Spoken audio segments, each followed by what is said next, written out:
today is the tomorrow that you worried about yesterday. He says, so do not worry about tomorrow, for tomorrow will care for itself. Each day has enough trouble of its own. Ain't that the truth? Come on, tell the truth and shame the devil. Most of us are being crucified between two thieves, yesterday and tomorrow. The regrets of yesterday, the uncertainty of tomorrow, and we still got to deal with the trouble of today. He says, don't borrow from tomorrow.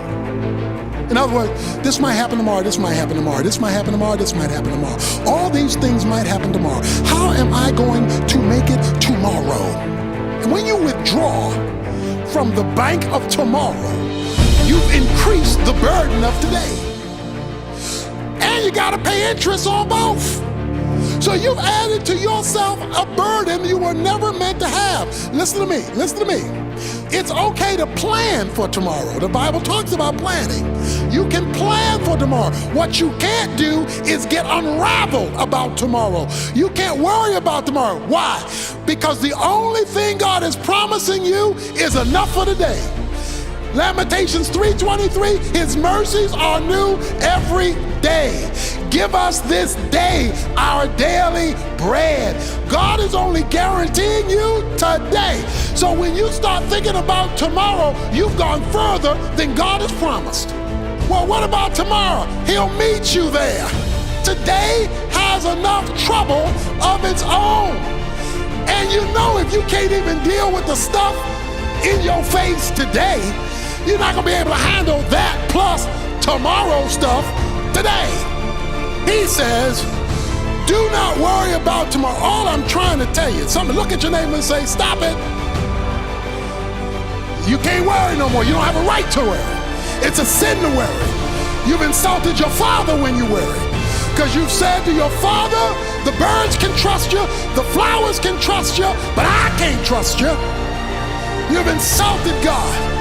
But if we had a testimony service here today, and if we could invite the children of Israel would testify. We were in a wilderness, and we didn't know where we were going to get water and where we were going to get food. But God had food in a rock and rained down cornflakes from above.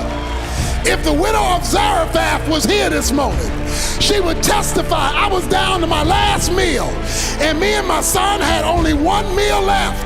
But when I put God first with Elijah, God took that bread, he took that oil, he multiplied it and gave us enough to retire.